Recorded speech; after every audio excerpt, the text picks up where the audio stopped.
Yes, because I'm all about the mindset. And to be honest with you, in my sobriety, in my early phases of recovery, I actually sought out a mindset coach. And because Okay. I didn't know any like recovery coaches or like sobriety coaches out there. So it was all about like the mindset coach. So can you just start by telling us a little bit about your journey and to personal development and mindset coaching?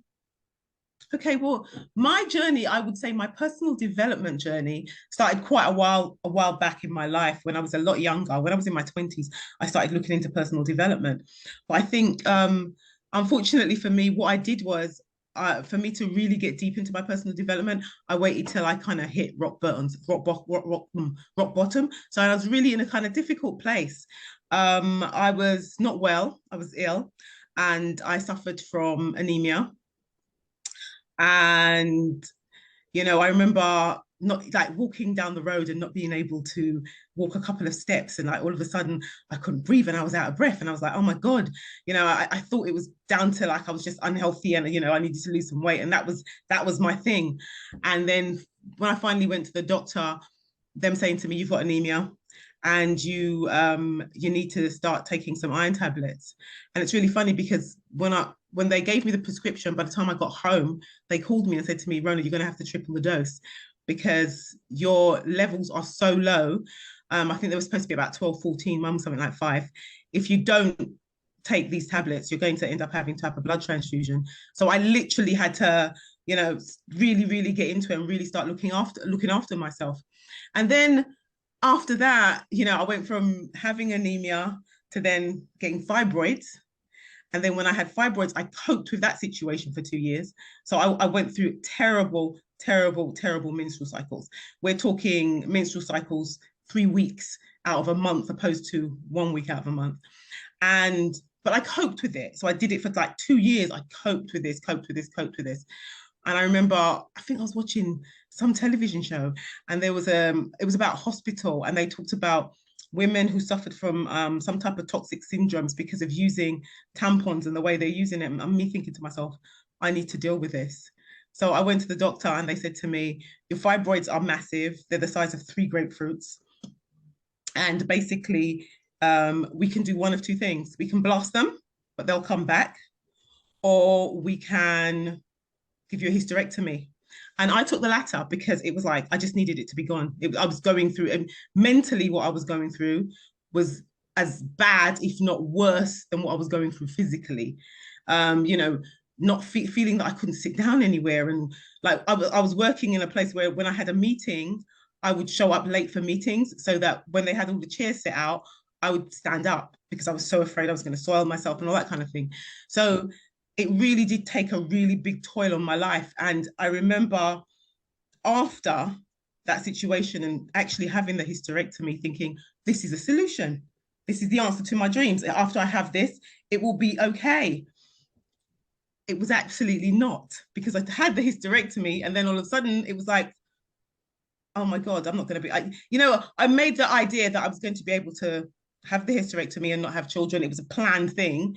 But then when I had it, it was like, oh, you're never going to be able to have kids again. It's not going to happen. I didn't have children. I was still of childbearing age, so it went from bad to worse in my eyes at the time.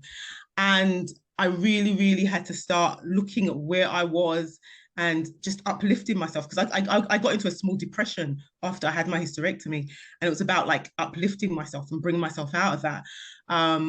And that's when I started doing things like affirmations and incantations and things like that, like just using that to try to get myself moving, and physically and mentally. And when I did that, it kind of like really changed my life around, completely changed my life around. And it was about the seeing and the believing and what I thought of myself. And I kind of used my problem to bring me into a different stage, because I became a mindset coach for women because of what I went through.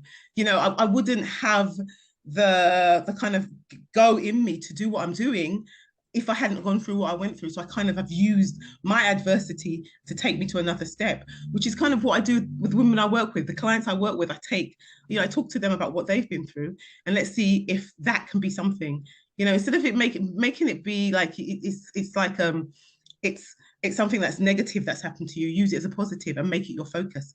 Make it into something that can actually change your life and uplift you. So when I work with a lot of my clients, it's a lot of my clients are women. I do work with women, and I work with women that have gone through a certain amount of adversity. And it doesn't necessarily have to be health, because I have worked with women who have gone through divorce, or they've gone through like some type of poverty, things like that. But a lot of it is focused on just saying, well, okay, you are not the adversity. You know, I remember having my hysterectomy and thinking, okay, that's it. That's who I am. I'm a woman who can't have children. And having to expand and see further than that. And a lot of women, when they go through what they go through, they become the adversity. And it's like, well, you're not the adversity. This is something that's happened to you, and you have to move on with it. So it's about moving on with it and trying to get through life with it.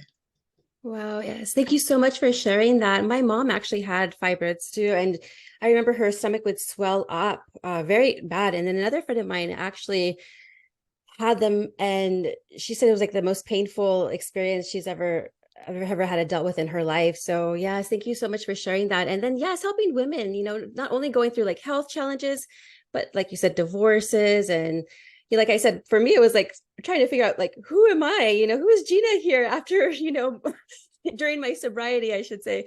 And so I really love mindset coaches because it is here. How we talk to ourselves and everything. Yeah. Absolutely. And the funny thing is, I find that as women, what we do is everybody else is going through their stuff, and we're the first to cheer them on. Oh no, this can happen for you. You can do better. But when it comes to cheering ourselves on, we take a completely different approach, and I kind of take a lot of my clients I go back and I'm like, okay, let's start to think about what we're thinking about. What's actually going through our minds. So we talk about things like our first thoughts of the day, what we are thinking about. One thing I particularly tell my clients to do is throughout the day, 3 times in the day, just stop and think about what you think about. Just stop and think about what's going on in your mind. I mean, and what happens is, like, you can get in the shower, like say you're going to take a shower, you're thinking about, oh, what am I going to do today? What am I going to do when I get to work? How long is it going to take for me to get on the bus? And your mind's going so many miles a minute, and you're not focused on just taking your shower and getting clean.